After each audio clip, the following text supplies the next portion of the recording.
सिहिडियार विभिन्न शिक्षानुष्ठान गुड़िकरे आज वृक्षरोपण कार्यक्रम करागला। सूचनायोग्य जे सुंदरगढ़ जिला बणई ब्लॉक अंतर्गत सिहिडिया ग्रामर गोपबंधु टिकेश्वर सरकारी उच्च विद्यालय सिहिडिया जदुपति उच्च माध्यमिक विद्यालय कालिया विहार सिहिडिया रे आज वृक्षरोपण करा जायछि। ए कार्यक्रम रे कुलपोस फॉरेस्ट रेंजर कुलपोस फॉरेस्ट रेंज अधीनस्थ मोहुलडीहा फॉरेस्ट सेक्शन रो वनपाल अध्यक्ष जदुपति उच्च माध्यमिक विद्यालय कालिया विहार प्रिंसिपल गोपबंधु टिकेश्वर सरकारी विद्यालय और युक्त 2 कॉलेज रो अनेक छात्र छात्री को नहीं स्कूल और कॉलेज फंक्शन रे अनेक स्कूल और कॉलेज प्रांगण रे अनेक फल गछ रोपण करा जायछि।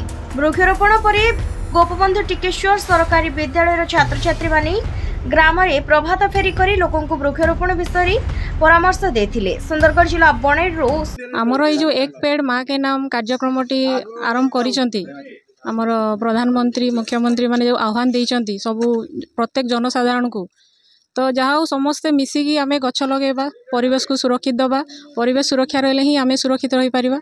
तेणु ए वर्ष जो माने मास प्लांटेशन करा जाउची 17 तारीख को गोटे मास प्लांटेशन हिसाब रे निया जाइछि। एथरे समस्त स्कूल शिक्षक शिक्षयित्री छात्र छात्री प्रत्येक जनसाधारण आज निज निज बाड़ी रे हो निज निज अंचल रे हो सबु जगह रे मिनिमम गोटे गछ निज माँ को ना रे एथि करा जाउची जेहेतु आमे आम माँ को सबुठु बेसी भल पाऊ। तेणु ये सब ये जो कार्यक्रम करा जाइछि एक पेड़ माँ के नाम से उद्देश्य रे कि गछ को आमे निजर माँ भली भाविकी निजर माँ को उत्सर्ग करिकी निज माँ ना रे से गछटा को आमे बढ़ेबा। तेणु समस्ते ये कार्यक्रम में सामिल होउछन्ती बहुत खुशीर कथा। आमे भी आमको भी सहयोग करंतु परिवेश को सुरक्षा करिवारे।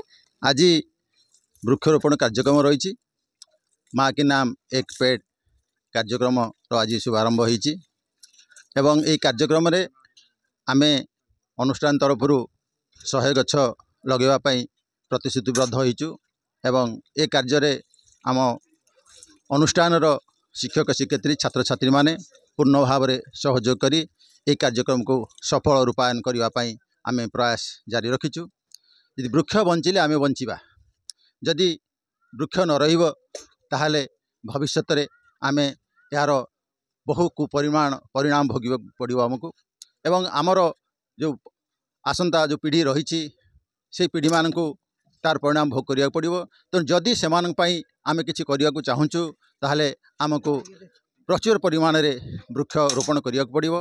कारण धीरे धीरे ओजन स्तर ह्रास पाइबाक लगुच एवं जार कुपरिमाण स्वरूप विभिन्न प्रकार रोग कैंसर भली भयानक रोगर शिकार लोक मैंने होती एवं प्रायतः सब अंग प्रत्यंगर क्षयक्षति घटुची। तेणु आमे वृक्ष रोपण करिबा एवं आम प्रकृति को बंचेबा आमे बंचिबा एवं आमर भविष्य पीढ़ी को सुरक्षित रखिबा। धन्यवाद।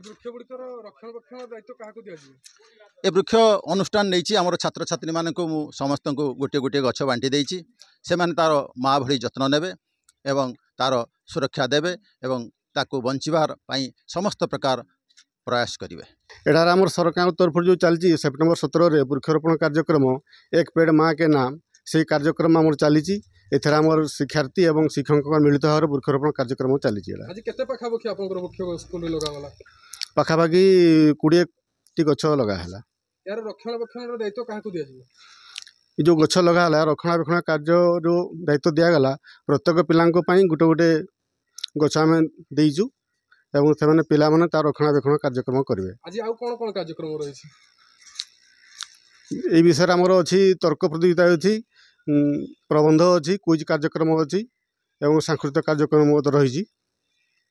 सौम्यव्रत दल बेहरा रिपोर्ट, जे न्यूज ओडिया।